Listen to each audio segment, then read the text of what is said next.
Bonjour, pour ce nouveau thème de cette semaine, nous avons les enfants qui ne sont plus les enfants, mais maintenant ils sont déjà des petits jeunes. C'est l'âge de la puberté, la préadolescence.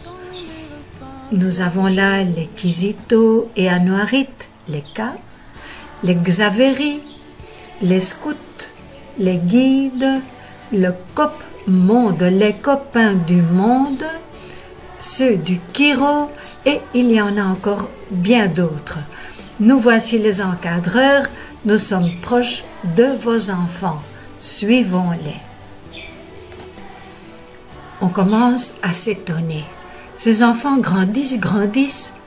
Ils cherchent des camarades, un groupe en dehors de la maison.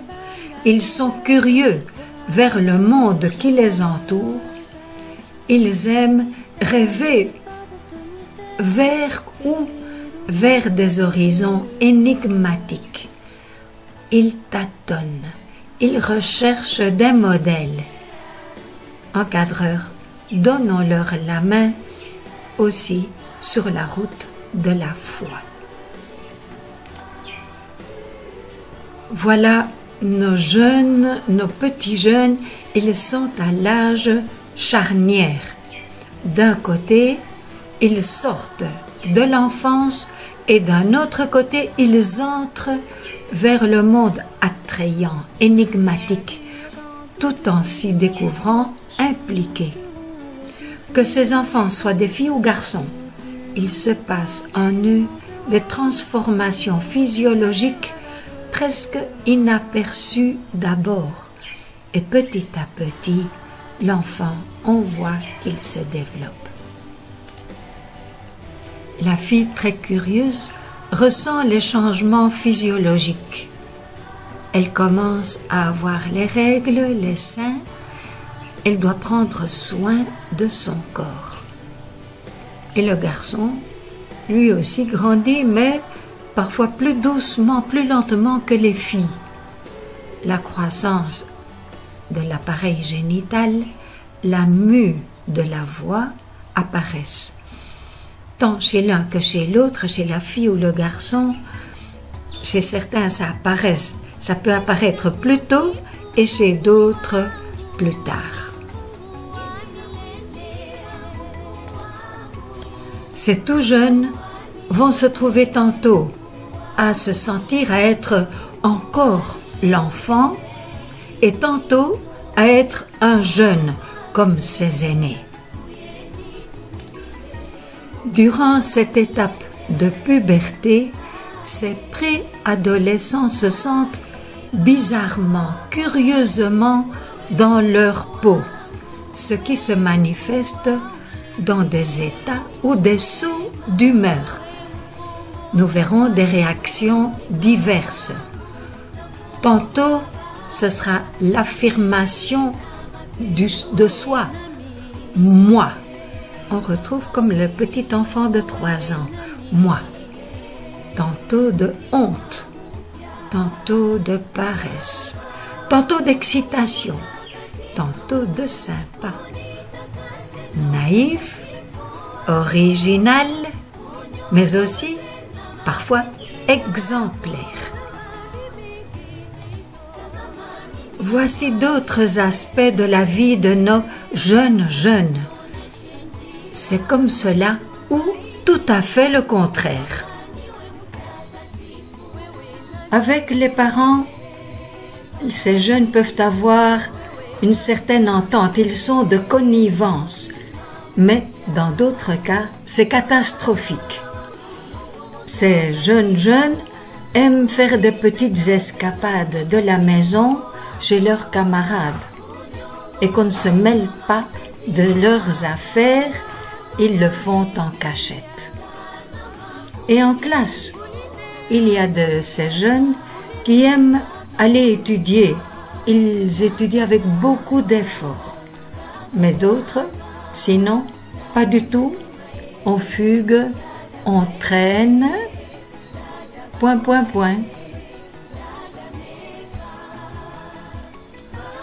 On se souvient du petit enfant quand il avait 2 ans et demi, 3 ans. il passait par une crise de négativisme qui était pour renforcer sa personnalité et en même temps, c'était son moi. C'était, nous l'avions vu dans la petite enfance, une période de crise, mais de croissance. Une crise qui veut dire croissance. À présent, ce jeune adolescent, ce petit adolescent, il passe de l'enfance à la jeunesse. Et ce sont quelques petites années qui sont importantes parce que il va devoir s'affirmer de nouveau. Et chacun s'affirmera à sa façon. Quelques-uns ont déjà leur sobriquet. D'autres font les malins. Ils crient, ils sont heureux, ils se font remarquer. D'autres sont gênés et passent inaperçus. Mais ils s'affirment aussi. Ils aiment des choses originales. Ils mettent des petits chapeaux et on s'habille de telle et telle façon. D'autres ont déjà créé aussi leur petite signature. Ils sont un point de mire et ils devront passer par cette étape-là. Nous les accompagnons. Oui, ces jeunes, ces petits, ces préadolescents, ils se dépassent. Presque tous vont se dépasser dans quelque chose, soit dans le sport, dans les études, la musique, les jeux de cartes et de dames, la pêche, les promenades, l'aide à la famille, la cuisine, etc. Ils sont encore à un âge naïf. Ils tâtonnent pour juger des faits, des attitudes bonnes et mauvaises. Ils tâtonnent, mais ils n'arrivent souvent pas à l'exprimer par pudeur, par crainte. Provoqués, influencés par l'extérieur, ils lorgnent vers la société qui est très attrayante. Mais en même temps, ils sont tiraillés. Ils voient la vidéo, l'option des études, la télévision, le téléphone, les chants, le football, la mode, les coiffures, les sectes, les chansons, les comportements. On voit qu'ils s'habillent, parlent, imitent des gestes, marchent comme... Quels sont les modèles à suivre? Quels chanteurs? Quels sportifs? Les prêtres? Un tel, une telle. Mais les transformations ne sont pas seulement physiques, mais elles s'opèrent dans toute la personnalité de ces enfants pubères. Ils sont curieux sur les mystères de la vie des adultes, les sensations du corps, les relations sexuelles, la recherche de camarades, avoir un enfant. Quelles sont ces filles qui ne rêvent pas à un prince charmant? Et le garçon qui lorgne vers les filles. Ces préadolescents s'évadent vers un futur inimaginable. Ces perturbations peuvent aussi répercuter en conflit avec les parents, à l'école, dans les études, au quartier. Voici une petite pause au milieu du thème. Alors, encadreur, nous avons une réflexion pour toi. Voilà la question. Lorsque toi-même, tu avais 12, 13, 14 ans, te souviens-tu de comment tu as vécu cette étape-là? Deuxième question. Comment la vivaient les autres de ton âge? à ce moment-là. Troisième question. Nous savons que chaque jeune est unique dans son évolution. Quelle sera toujours ta meilleure attitude vis-à-vis d'eux en tant qu'encadreur? Je reprends. Chaque jeune est unique dans son évolution. Quelle sera toujours ta meilleure attitude en tant qu'encadreur vis-à-vis d'eux? Nous venons de voir des caractéristiques qui touchent tous les enfants de 11 à 14-15 ans. Alors, est-ce que ces caractéristiques-là, nous les retrouvons également dans nos mouvements des jeunes de 11 à 14 ans? Et nous pouvons dire qu'actuellement, les enfants sont même plus éveillés que ceux des générations précédentes. Et plusieurs ont déjà eu l'expérience de mauvaises relations et même de relations sexuelles.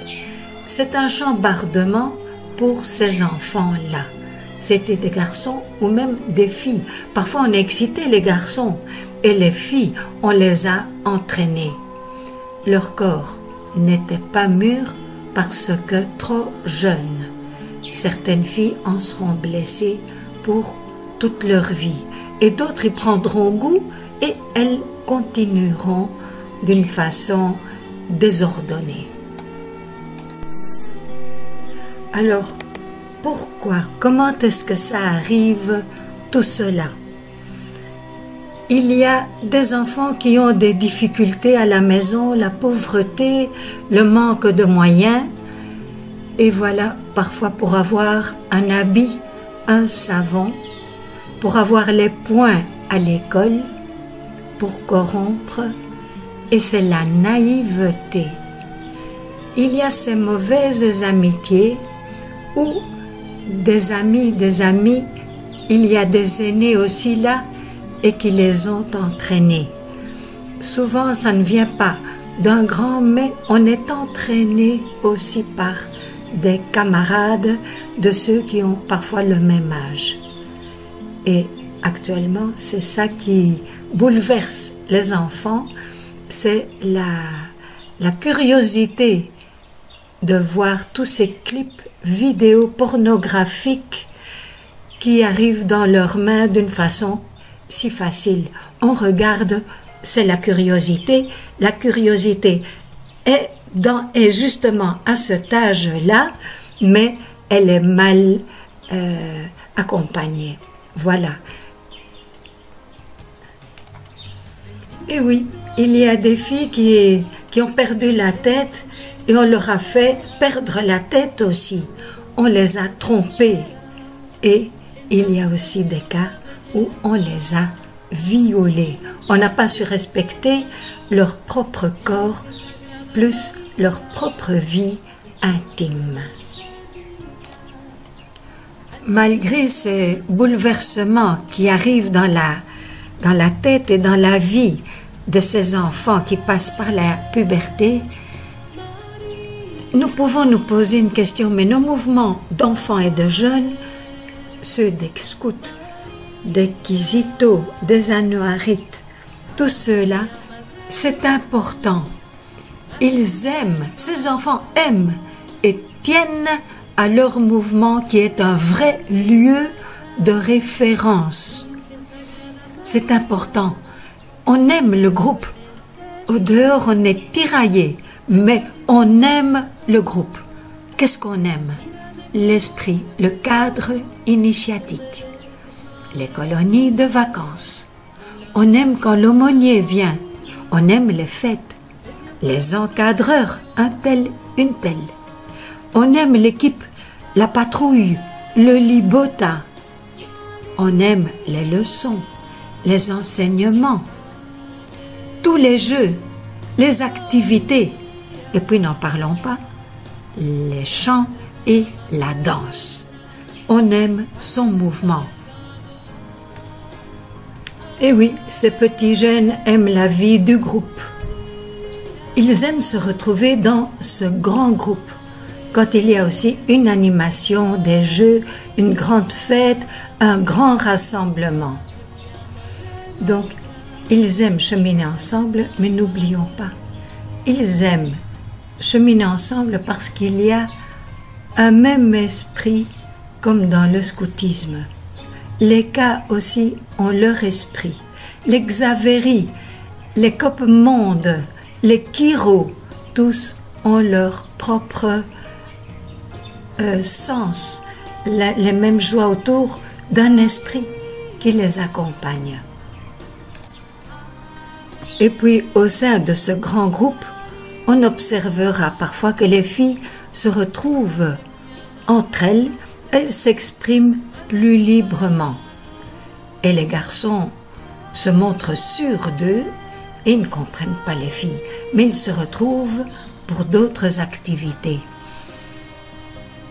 Alors, suivant les attraits naturels, il est conseillé dans ce cas-là de séparer les groupes de filles de ceux des garçons lors de certaines séances de formation, de certains thèmes et même de certaines activités. Donc ces tout jeunes, ils aiment vivre avec le grand groupe. Parfois, ils aiment se retrouver les filles à part, les garçons à part. Mais il y a encore une autre subdivision, ce sont les équipes. Et là, ils doivent apprendre à vivre dans ces petites équipes de Mabota, les patrouilles. Suivant le mouvement, on lui donne un autre nom. La vie d'équipe est importante. 8 enfants est un bon nombre pour former des équipes dans lesquelles ils peuvent se retrouver, s'organiser, se parler entre eux, réaliser des actions communes, comme des bonnes actions, les BA, les BT, certains salongo ou bien une certaine activité. Les encadreurs du mouvement choisissent des responsables pour chacune des équipes. Ils reçoivent des orientations sur leurs tâches. Il faut les écouter, s'intéresser à ce qu'ils vivent dans leurs équipes. Il faut les orienter, les aider à s'organiser. S'il y a des problèmes, ils en font part aussi aux responsables. Ces chefs d'équipe forment comme déjà une équipe avec les encadreurs, les yayas, leurs chefs. À vrai dire, si ces équipes fonctionnent bien avec leurs jeunes responsables de l'âge de ce groupe-là, ils sont une école de vie car les jeunes apprennent déjà à s'organiser. Et oui, nous avons besoin de vous. Demain, c'est vous qui aurez le monde entre vos mains. Apprenez, faites-le déjà. Ces jeunes regardent le monde qu'ils ne comprennent pas encore. Ils ont des yeux qui s'ouvrent, mais c'est la même chose pour le monde religieux qui se présente à eux avec des questions. C'est à ce moment-là qu'ils peuvent déjà réfléchir. Ils regardent d'autres églises, d'autres cultes, ceux qui prient mieux, qui chantent mieux, qui dansent mieux. Pour beaucoup, c'est une question avec des réponses superficielles. Facilement, ils peuvent être entraînés et changer de credo, de culte et même de religion. Nos mouvements de la pastorale des enfants et des jeunes sont des mouvements catholiques. Et voici, durant l'année, il faut veiller à des réunions plus spéciales, des retraites, des célébrations eucharistiques. On peut leur donner l'occasion à ces enfants, ces jeunes, de se recueillir, de prier, de partager la parole de Dieu et chercher ensemble même un mot d'ordre. Ils peuvent donner des témoignages vécus à la maison, à l'école, dans leur milieu. Une petite de la Pege des Kizito et Anuarit, une enfant de 13 ans, disait, elle avait comme sa propre devise, Nasalela Nzambe Mosala. Je vais aider le Seigneur dans sa tâche à lui. Je dois l'aider. Il y a parfois des grands et parfois de très profonds désirs qui peuvent naître dans leur tête et dans leur cœur vers une vie d'engagés chrétiens. Ils peuvent découvrir déjà leur vocation, ce à quoi ils sont attirés, vers où le Seigneur les attire.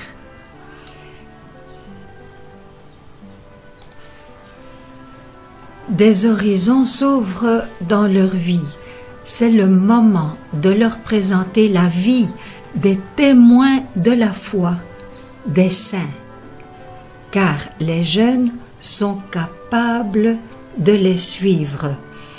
Ils veulent suivre tant de monde, aussi bien au niveau des sports que de la musique, que des TikTok, mais les témoins de la foi vont toucher leur cœur. Et on observera que devant des belles célébrations, des engagements, ces jeunes commencent à être ouverts, joyeux, plus conscients de la foi.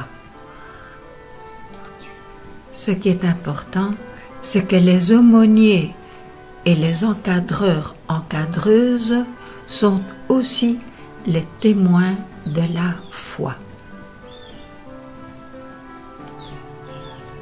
Avoir la foi, croire en Dieu, connaître les évangiles, tout cela doit les amener vers le monde meilleur. Donc, éveillons nos jeunes, les scouts, les Ka, les Kizito, les Anuarit, le COP Monde, à toutes sortes de services, de responsabilités, qu'ils se sentent protagonistes. Ceci est important, qu'ils se sentent utiles à la société. Ils ont leur place, ils doivent la découvrir. Alors, comment être acteur utile dans la construction du monde meilleur? C'est à chaque groupe, aux encadreurs, encadreuses, de voir ce qu'ils peuvent vivre durant l'année. Qu'il y ait dans les programmes des actions. Que les jeunes, ces enfants, ces grands jeunes, ces petits jeunes plutôt, et ces grands enfants, apprennent à tenir une caisse. Lors des célébrations eucharistiques, donnons-leur un rôle. Et c'est l'âge de la colita, d'être choriste, de faire des intentions, les lectures. Et puis, il faut découvrir la joie des services aux nécessiteux. Où sont les lieux pour faire des bonnes actions, des bons tours? Les enfants les connaissent, vous les encadreurs, accompagnez-les, ils vont les trouver aussi avec vous.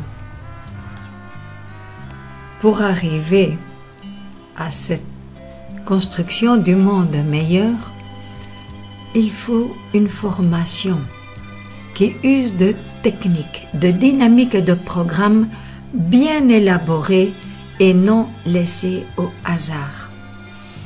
Au début d'une année, on peut déjà entrevoir certaines actions, certains petits projets que les enfants vont vivre durant telle période et telle période.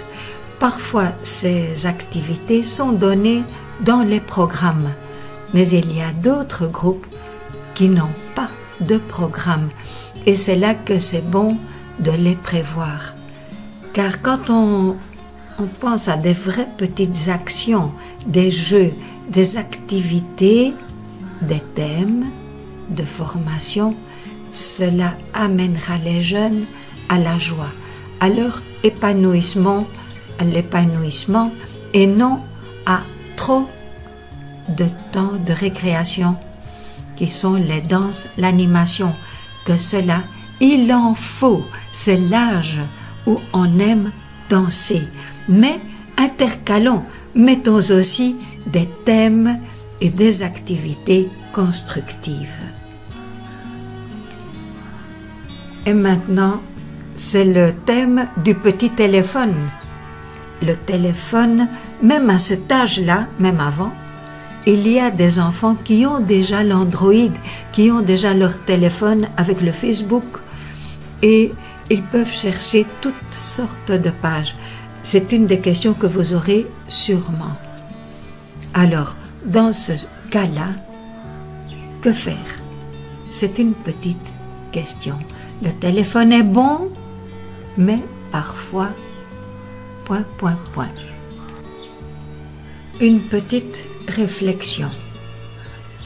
La pastorale des enfants et des jeunes, à cet âge-là de nos enfants de 11 à 14 ans, c'est ce lieu idéal pour qu'ils trouvent des bons compagnons avec l'accompagnement et la formation fiable des encadreurs, des aînés qui les encadrent.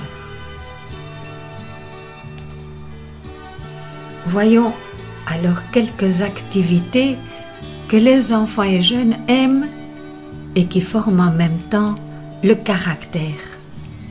Par exemple, des jeux amusants qui répondent à leurs intérêts et qui les poussent à la créativité et qui nécessitent la coopération, l'entraide entre eux.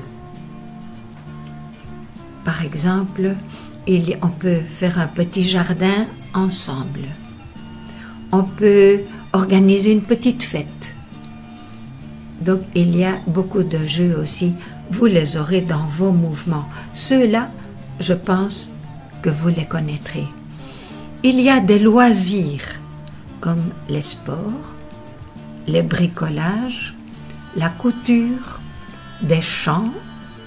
On peut créer une chorale, on peut préparer une pièce théâtrale, une scénette, on fera des découvertes, on ira visiter tel endroit, on peut voir tel film vidéo.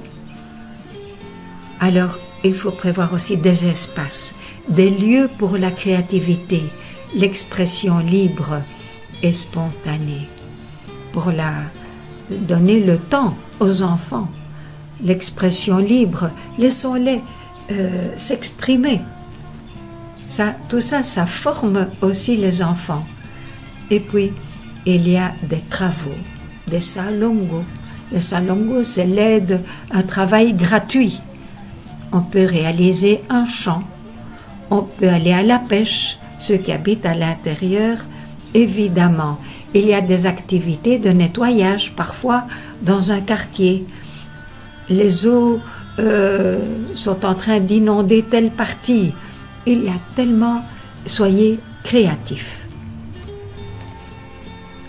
Tout ce que nous avons vu jusqu'à présent est très beau, mais il y a encore un petit secret. Ce sont les réunions de préparation qui sont importantes.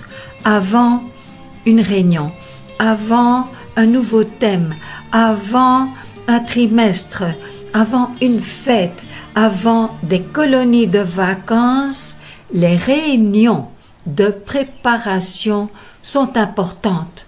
Tout le staff, c'est-à-dire les encadreurs, parfois avec les assistants spirituels, les initiateurs, préparez régulièrement vos réunions.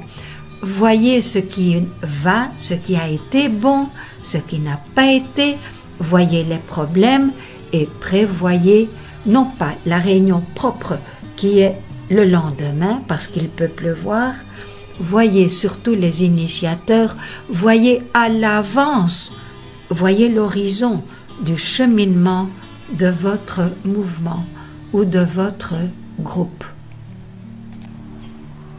Et maintenant, les voici partir et partis aux colonies de vacances. Ces temps-là de colonies, des camps ou des colonies, ce sont des événements qui resteront gravés pour toujours dans la mémoire et dans leur cœur. C'est important. Ils sont là devant nous.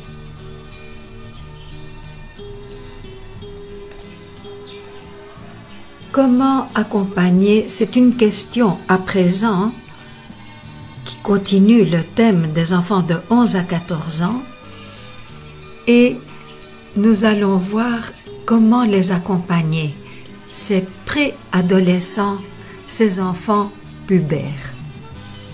Il faut une initiation à la vie pour les écouter et les conseiller. Il faut les écouter. On peut les conseiller. Nous allons voir comment y arriver. Amenons nos jeunes à une ouverture critique du monde qui les entoure, sans devoir en connaître déjà tous les enjeux.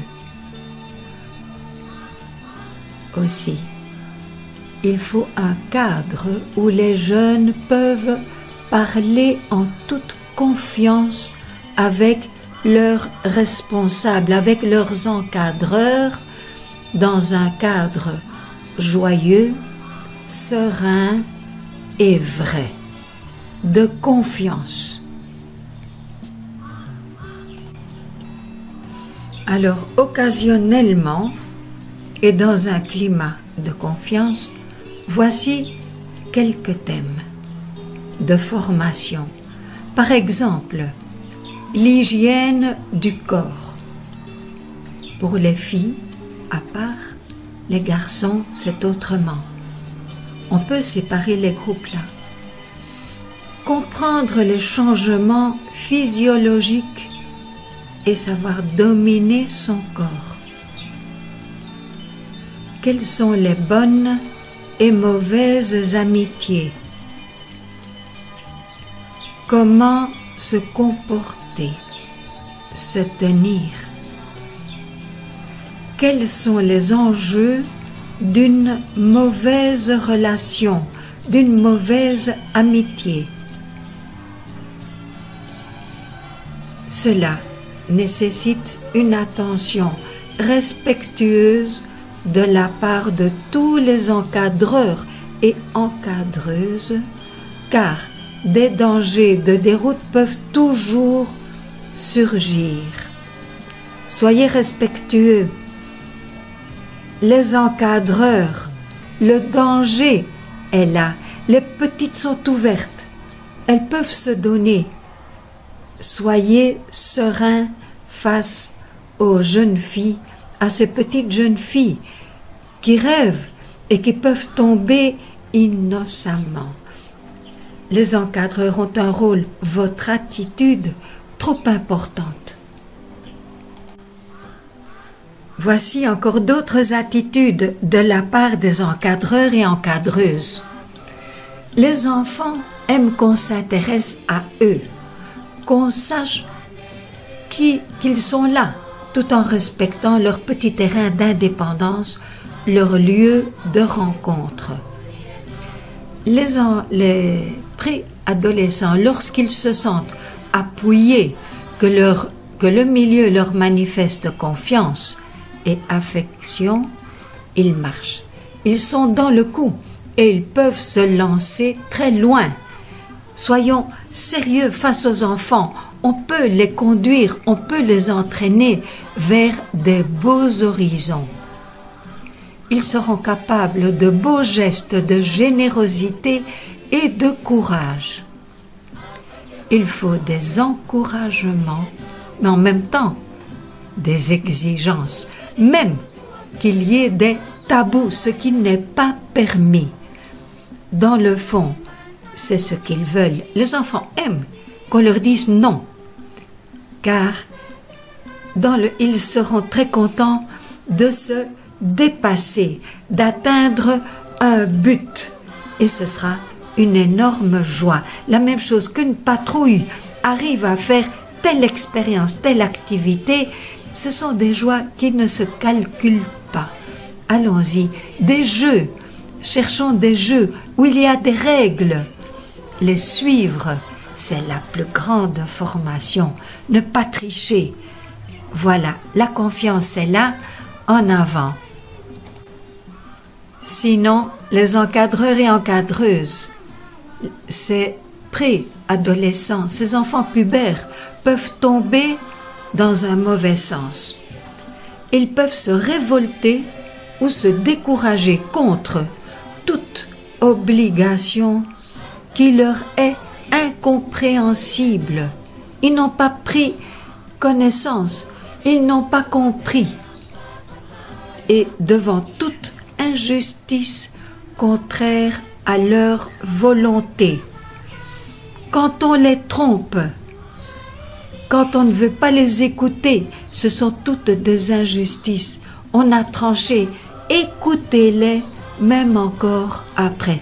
L'accompagnement est important.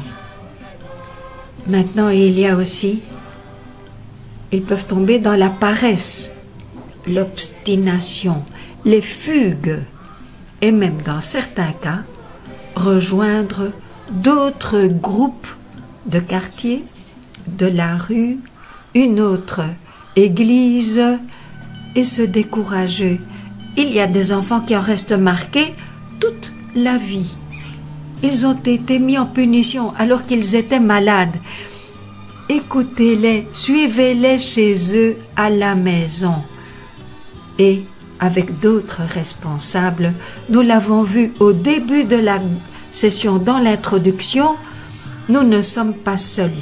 Les encadreurs, vous avez les initiateurs, vous avez l'aumônier, les membres de l'aumônerie avec des mameras, des aumônières, et vous avez les parents, vous avez des responsables des CB. On peut vous donner la main.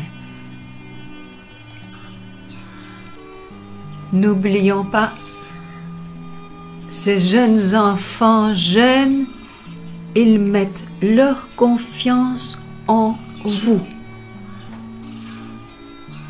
Et maintenant, ce sera bon de partager les questions qui suivent, vos réflexions avec les autres encadreurs qui vous sont proches, les initiateurs ou grands responsables de votre groupe. Vous pouvez le faire avec votre aumônier, avec le comité ou conseil des parents, etc. Voici les questions. Voici la première question. Comment améliorer l'accompagnement de nos jeunes et leur formation afin de mieux vivre dans l'esprit du cadre initiatique de notre mouvement? Comment améliorer l'accompagnement de nos jeunes et leur formation afin de mieux vivre dans l'esprit du cadre initiatique du mouvement. Deuxième question. Qu'est-ce qui m'a frappé davantage dans cette session de formation, d'initiation, de l'accompagnement des jeunes de 10 à 15 ans? Qu'est-ce qui m'a frappé davantage dans cette session de formation de l'accompagnement des enfants de 10 à 15 ans? 3. Qu'est-ce que nous pourrions améliorer? Qu'est-ce qu'on peut améliorer? Quatrième question. quelles sont les exigences pour être encadreur, encadreuse dans mon mouvement? Et qu'est-ce que nous devons éviter? Qu'est-ce qu'on doit éviter? Et voilà, ces réponses, vous les avez dans vos mains cette semaine.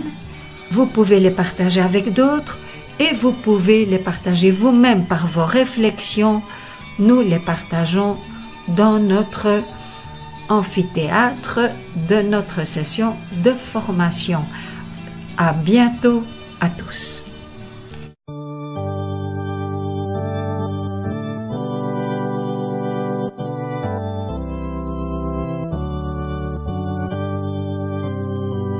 Servir et faire plaisir, la devise d'humanité. Servir et faire plaisir, la devise de notre martyr. Servir et faire plaisir, la devise d'humanité. Servir et faire plaisir, la devise